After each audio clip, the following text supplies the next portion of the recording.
The SEC and the Big Ten are now meeting with the Big 12 to demand we give up our bye in the college football playoff. Here's why we won't. This is a Locked On Big 12, Locked On Utes crossover.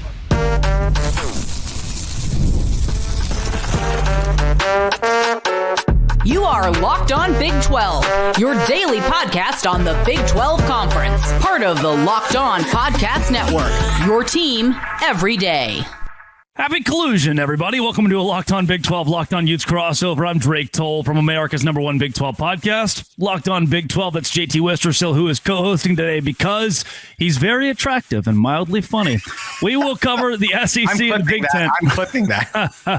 They're taking a new step toward running the college football playoff and actually asking the Big 12 to effectively forfeit a bye by seeding it 1 through 12 without a conference champion getting said bye. We would lose a lot of money in that scenario. We'll talk about that. And we'll also get into both the leagues are tampering. They brought lawyers in the room to try to keep from colluding. And when you're bringing lawyers in the room to be careful what you say, you're probably trying to bounce around tampering. Then we'll finish with the entire state of Utah running Kansas. Utah and BYU both destroying the Jayhawks. Is the basketball season coming to an end for Kansas? Is this Bill Self's worst year? We'll get through all of that. If you hit subscribe, we get to keep our job. It has been Dellinger report after Dellinger report coming out about the SEC, the Big Ten meeting in the last few weeks and discussing what they want to do with the future of the college football playoff. And JT, they don't have the Big 12. They don't have the ACC or anybody else in these rooms. They've decided they want to go to a new format that takes away the bye for conference champions. Now, Brett Yormark and Jim Phillips of the ACC have both said this is very stupid. We would lose a lot of money. We know there's a bias toward the SEC. We know there's a bias toward the Big Ten. If we just seed them 1 through 12, that's who's going to get the bye every year, teams from those two leagues. And we have the power to say no to this. We can, when the SEC pitches this and says, Big 12, we want you to take a back seat, we can say no. It has to be a unanimous vote to approve this. I just don't understand why these two leagues are going to craft something that kills everybody else and think we're going to say yes.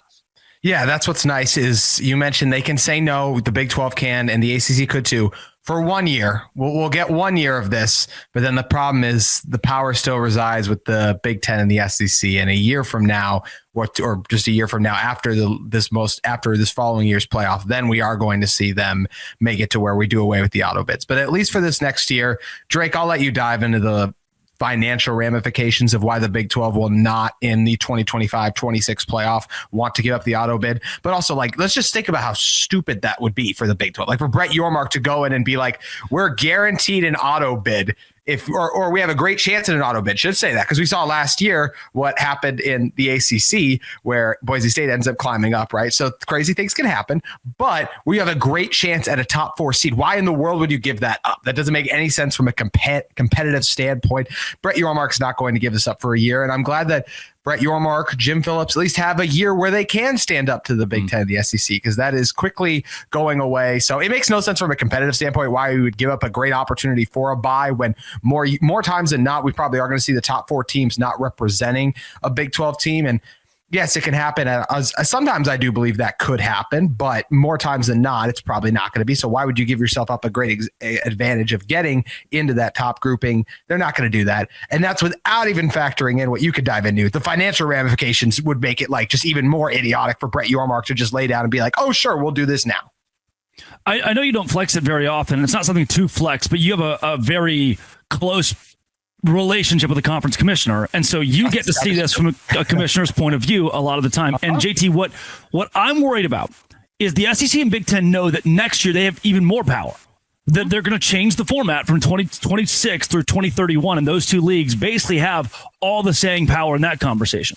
So my worry is they're coming with a bogus, crazy, wild suggestion here, knowing the Big 12 will say no. So in a year's time, when they're building their own college football playoff, they can look back at the Big 12 and say, remember when you wouldn't work with us? Remember when you wouldn't negotiate? Remember when you shot us down? This just feels like a negotiation tactic a year in advance that's going to put the Big 12 in a bad spot if they don't somehow just bow to the man, the SEC and the Big 10, knowing they have all the power in the world to do whatever they want in 365 days. Yeah, I think it definitely can be that. Here's what's really tough is, and maybe it will be a negotiation tactic, and just a year from now, they're going to try and do something crazy. But I look at it like this. I think the SEC and the Big Ten will at least understand, as mad as they'll be about it, why the playoff won't change the next year. But then after that, they're going to get their way. I would be shocked if the four, and I said we're going to have a squad show coming out. I think the four auto bids for the SEC and the Big Ten, I genuinely believe would be the worst thing that's ever happened to college football, what happens on the field at least. So I think it would be terrible for the sport, but I also don't know what the Big 12, what the ACC can do, because what is the Big Ten and SEC's threat that they can also throw at the NCAA? Well, we'll just leave and make our own playoff. So that's where they're kind of stuck of, hey, we could stand up to them a little bit, but a year from now, if they do come back and say, well, here's how it's going to work moving forward. We're going to get 4 auto bids. You guys will each at least get 2 auto bids, but we're going to get the top auto bids, and we think that's at least fair. They have to play ball with them, because at the end of the day, the SEC and the Big Ten could walk away. And I think that's the threat. And how all that works, I'm not entirely sure because of all the legal ramifications, but there are just growing rumors and concerns of super conferences and them trying to potentially separate. So this could all get very messy, but I don't think it would, because as much as it frustrates me that the Big 12 and the ACC are going to basically have to bow down to the SEC and Big 10, that's probably where we're heading for. Yeah, no doubt. I mean, those are the two leagues that control everything right now. It's the money in 2026 or 25, I should say, that Brett Yormark wants to keep in pocket. Dellinger's quoted saying, why would the Big 12, ACC, and many of the Group of 5 commissioners, the main benefactors of the rule, vote for such a move? They wouldn't. Some of them have hinted as much in comments to Yahoo Sports in the last month. Brett Yormark saying, I do not have the appetite to give up any financial reward that comes with a bye, alluding to the $8 million reward earned by a team that automatically advances to the quarterfinals. Jim Phillips says, it's not as if this system is so foreign. This shouldn't be as a convenient rationale. It deserves a review, and we should talk about how it went, but it's not some exotic structure in giving conference champions a bye in a playoff format. The NFL does that. That's the highest level of football, and they're going to give division champions a bye going to the playoffs. Brett Yormark and Jim Phillips are saying, if they can do it, if the highest level of football can do it, we should do it too. And my only pushback there is it doesn't matter what we say. Again, in a year's time, I think this is all just kind of a moot point. Yeah, it feels that way, because I'm even like trying to, let's say Iowa State. Let's pick the Cyclones, right? If they go 11-1, we all know what the argument's still going to be. Oh, but they didn't do it against Ohio State. They didn't do it against Georgia. So are they really one of the 4 best teams? And they're going to try to tear the argument apart and just tear them down. So it feels like it's going to be very hard, unless a team goes genuinely undefeated in the regular season, that we're going to see a Big 12 team or even an ACC team get a bye once this does eventually change. And I will say, like, I do feel like I don't have a problem with us rewarding the top 4 seeds just in general, like saying, hey, I'm always been a proponent of the best. Now, where I get frustrated is the SEC and even the Big Ten at times want to slant it just to make it the best is always them. But I am totally for the 4 best teams get by. I just want that evaluated fairly. I can even say, as the Utah guy, BYU, I wish, got a little bit more of a shake in the discussions for that final CFP spot. I know they were up there they were down at 18, but I think they at least belonged in the discussion more. So that's what I want to see change. But I am not opposed to the top 4 teams getting there. My concern is just the top 4 teams of, even when it's close between a Big 12 team, an SEC team, and a Big 10 team, we pretty much know they're always going to slant, and that's what I don't like. Coming up, tampering. This screams of tampering. This is a Locked On Big 12 Locked On Utes crossover, part of the Locked On Podcast Network, your team every day. Today's show is brought to you by Roy. Attention Locked On Big 12 fans, the future of college sports is here, and it's transparent. Before the Roy app, NIL negotiations happened under the table. Fans didn't have a clear way to support athletes they love. Now with Roy, you get to be a part of the change and support Big 12 athletes in the most transparent way. Choose the player you want to support. Decide how much to contribute and receive exclusive content from the athletes. The best part, if the player transfers, get your money back. It's risk-free with Roy. The Roy app is giving fans control. No more uncertainty. You can provide transparent, impactful support and help shape the team in the future of college sports. Download the Roy app today from the App Store and start backing Big 12 athletes the way they deserve, with transparency, trust, and real impact. This is the future of college sports. Join now by downloading Roy and supporting your favorite players. That's Roy. JT Westersill of Locked On Utes. JT, this is a great tweet from Bill Connolly with ESPN, who's quote tweeting Heather Dinich, who brings up a lot of great points about the SEC and the Big Ten and where they want the college football playoff to go. And Connolly points out, and I quote, attorneys for both leagues will be present as they want to be very careful to avoid anything that can be construed as collusion. Connolly then says, have to wonder how collusion would look different than what they have done over the last year. These two leagues are walking into a room, shutting the door, not allowing the Mountain West, the Big 12, the ACC in there, and making every decision about the future of college football without anyone else. That's what tampering is. That's what they are colluding to take the sport in a direction that doesn't feature everyone else at the table. I think this is really complicated of where they could the ACC, could the Big 12 actually say, hey, you're colluding against us, like we're going to take you to court and all this. Unfortunately, I don't think it would work and hold up, because you make a really are they not including them in those meetings in terms of not inviting them? Yes, but it's not like they're necessarily like, oh, hey, we're keeping you out, you're trying to get into this and we're actively keeping you out of it in terms of they're generally meeting without them. Yes, but they're not locking them out per se, in the literal definition of it. So this is where the legal jargon all gets really tough. So I doing my best to do I know Drake, you always do a great job of leading through all the legal documents. So I give you a lot of credit and props to that. So I did a little bit of digging my own. I looked up the definition of collusion. It's an illegal cooperation or conspiracy, especially in order to cheat or deceive others. So cheat or deceive is very intriguing, because that's maybe what's going on, although I don't know if it's actually cheating and deceiving as much as it is. And I don't like this at all. I want to make that very clear. But I do feel like this is the Big Ten, the SEC, trying to maximize the value that they have brought to college football. And I don't love that once again, but the top brands in the sport do reside in the Big Ten, the SEC.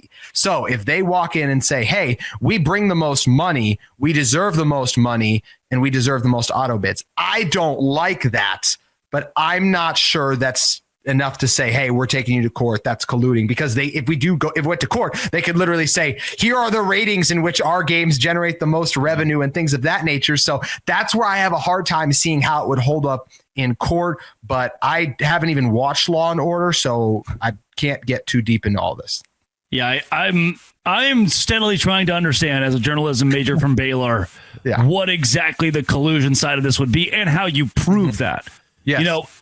As a college football fan, I think the first thing I want to consider this as is collusion, because I know it's to the detriment of certain aspects of this sport, of the reason we love this sport, of the competitive equality that every university has in college football that is going away with revenue sharing, NIL, the transfer portal. I mean, things are getting crazier and crazier. And what is even scarier than 2025, this is a direct quote from Dinich's article, the CFP conversations unfolding across all leagues are twofold. Possible changes for 2025, which would have to be unanimous, and more significant changes for 2026, which don't have to be unanimous. The SEC and the Big Ten are discussing both, with seeding at the top of the list as a potential quick fix for this fall if every other conference and Notre Dame agree to it.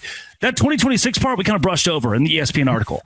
These two leagues are in meetings right now where they're discussing the future of the college football playoff. That is, in a year's time, whatever the SEC wants to do. If that's 4 automatic bids, 5 automatic bids, the Big 12 gets 1, the Big 12 gets 2. They're going to move forward with that. They're trying to basically take everybody else out of college football, it feels like.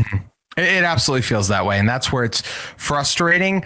And I'm just really hoping that they do at least want to continue this playoff of including the ACC, the Big 12, a group of 5 team. But I will say this, what were to happen if a group of 5 team upset a Big 10 or an SEC team? Would they look at this from a financial standpoint and be like, why are we even risking this when we could just have our own teams playing against each other and maybe eventually separate? It does feel like we're heading for super conferences. If you said to me, are the Big 10 and the SEC affiliated with the NCAA in 10 years for the first time? Well, I guess the couple of years has been talked about, but really it doesn't feel like that's a for sure thing anymore, which is a very scary future. And the fact that could be a reality, it does feel like they want to separate themselves more from all other leagues. They want to keep all of the revenue as much as they can for themselves. I mean, this is a greed move, right? Like, if this is not what's good for college football, I can't be the only one when I said, like, hey, this would be awful for the sport, the competitive nature of it. We're just going to allow 4 SEC and 4 Big Ten teams in just because. Like, that's not what's good for what we all love about college football, but it's very good for the SEC and the Big Ten, what is good for those brands to make playoffs, win playoff games, and win national championships. And what's the way you get all of that? By automatically getting more teams into that field. And that's what they want to propose. And I really wish they could stand in their way, but I don't feel like the Big 12 and the ACC are equipped to. I really don't like the direction college football is heading in, Drake. I'm very concerned, and I feel like we are going to end up seeing the SEC and the Big 10 winning. They're going to get their auto bids, and I'm just hoping now that we continue to have games like Texas, Arizona State, like where those teams get to play each other. Hopefully Arizona State ends up on top too, but I want those teams to continue to play each other. My fear is someday we would have 2 separate ones or maybe a super conference. I don't know. There are a lot of outcomes, and I don't like most of them. Now, the other quote that stood out to me is one in the ESPN article from an ACC source saying, it does become a little bit of an invitational. Will there be circumstances where a Big 12 or ACC might have 3 really good and deserving teams to come in, and all of a sudden these spots are taken up through other teams from the SEC or the Big 10? That's a difficult one. I also understand that who has the gold makes a little bit of the rules, right? And that's what this is, like the manifest destiny of college football, where you kind of sit down and shut up because you have to, because dad's got the speaking stick. And when he's got the talking stick, that's who's going to have to lay down the law. I just, maybe the craziest part of this whole deal is, to me, it's not just the SEC and the Big Ten, but the entity that has the contract through 2031 for the college football playoff, ESPN. Yeah. You know they have a say in this. They have like $1 billion per year investment in this. You know that ESPN is pulling the strings behind the scenes, and they probably themselves want to see more SEC and Big Ten teams in there.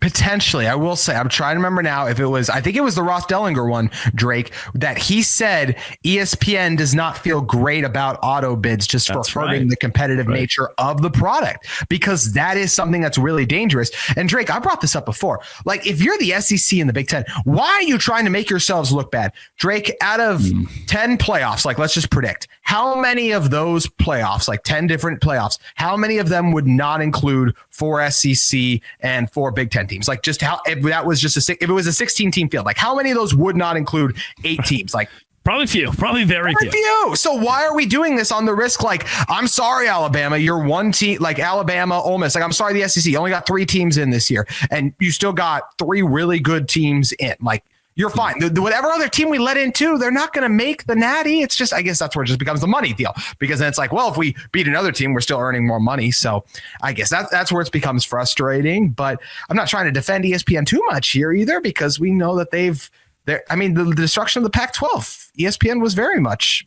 involved in that. We've heard all the reports and everything too, like from the negotiations and everything that started there too. So the reason that conference realignment and we're in this position and everything, the TV networks play a massive role in that. This is such a complicated and complex thing. And it's just amazing, Drake. I mean, you and I have been with this network for a couple of years, and we talked about conference realignment a little bit, but to now be talking about the TV deals and auto bid, it just changes every year so much. It's wild. Every offseason's crazy. There's always something that's not good.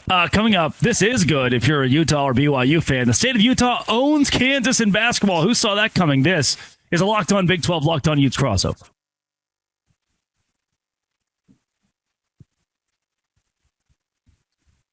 JT Wistersill of Locked On Utes. Utah and BYU both own Kansas in basketball. The Jayhawks are spitting, and Utah basketball is an afterthought in the Big 12 for the most part, and now all of a sudden they're up there in the middle of the pack. And BYU basketball a couple of weeks ago was, will they be an NCAA tournament team? They went and routed Kansas 91-57. This is the death of the Jayhawks, who will drop out of the top 25, and the birth of basketball in Utah in the Big 12. Yeah, you only highlighted Kansas, but I see you back there, Kansas State, too, because they also got their butts kicked, and a lot of people are making a push to try and get them in the tournament. What Utah and BYU both did is incredibly impressive. I will say, I think Utah's a fascinating conversation because their coach is on the hot seat, Craig Smith.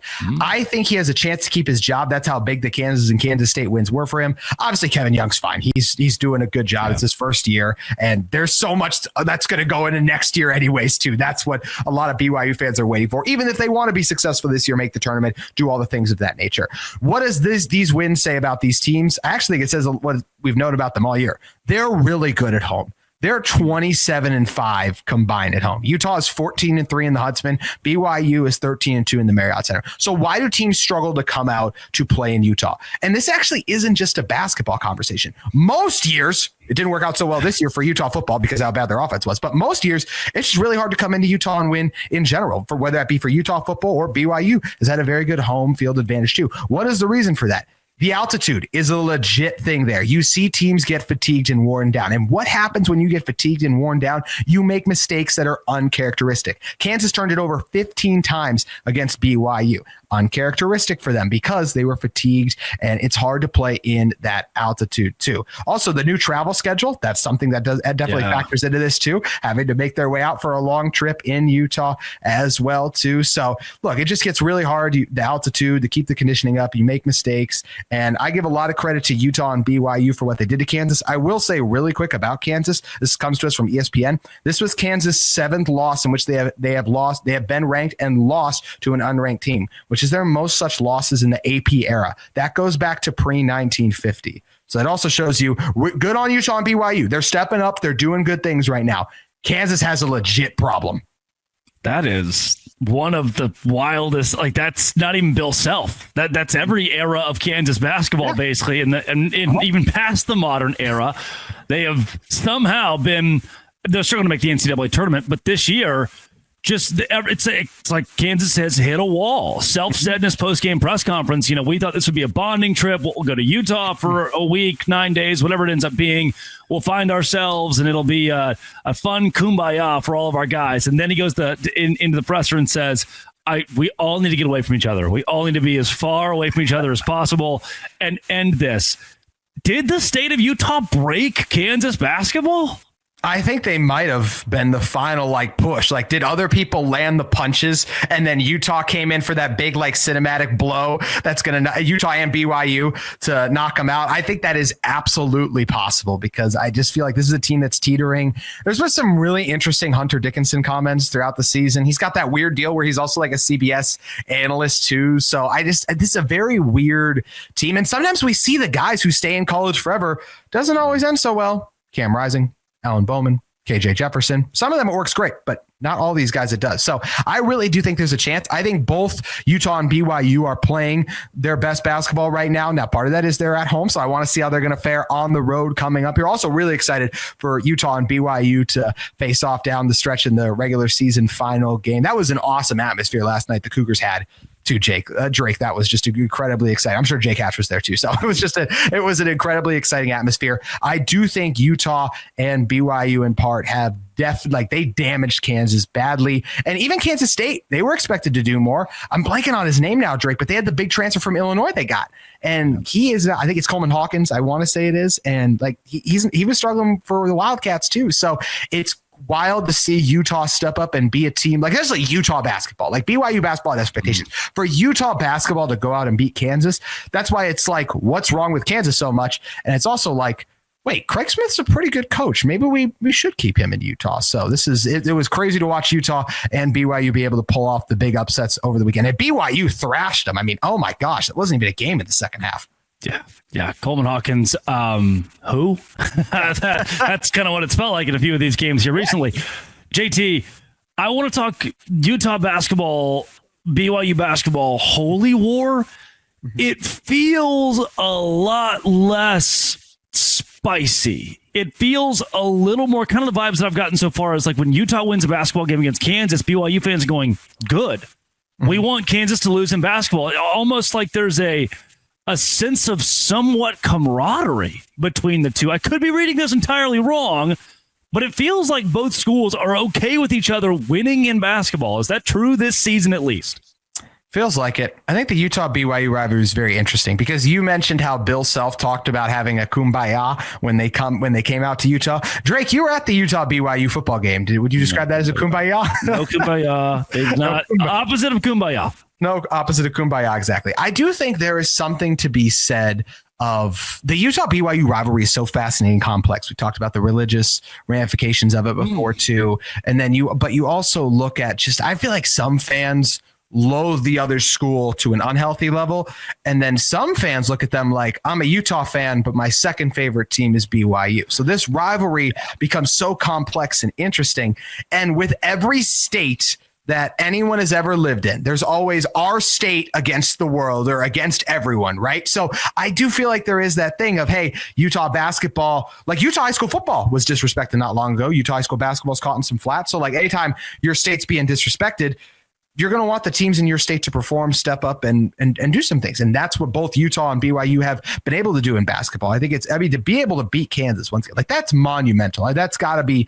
Utah beat Arizona a couple of years ago, but to beat a true blue blood like Kansas is an incredible feat for this Utah team and an incredible feat for BYU too. So I do. It's not the same as football. What's interesting is there should be the same level of disgust because Chris Burgess, who's an assistant on BYU, he was with BYU a couple years ago. Then he went to Utah. Then he left and went back to BYU, and he took Keita Keita, the center on Utah last year, with the Cougars. So that's still a little bit of a rivalry there. But I have seen a lot of Utah and BYU fans almost just seems like uniting and just being like, this is awesome that we both beat the Kansas schools and knocked them down. So it's all, the football fandom is always a little more intense, I think, just with every fan base. We've seen that in the Alabama Auburn basketball game. I even feel like too, it wasn't at the same level as the Iron Bowl is, but it does feel like with basketball too, that both programs, because they've experienced some down play at times this year and maybe not, well, Utah surpassed expectations, but still a disappointment. I mean, that Houston game was just dreadful for Utah in basketball, and even BYU, they had their rough spots too. So they were both a little bit down, and then they both get a major win. And,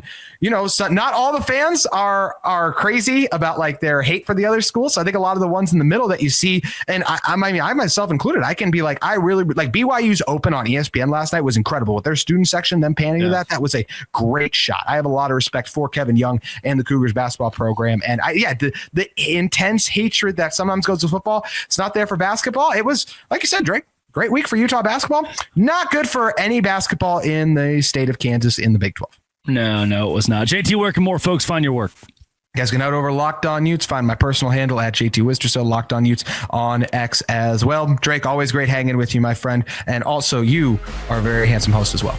Thank you very much. That's very sweet of you, JT. This has been and always will be Locked On. Thanks for making it your first listen every single day. Dose Grande.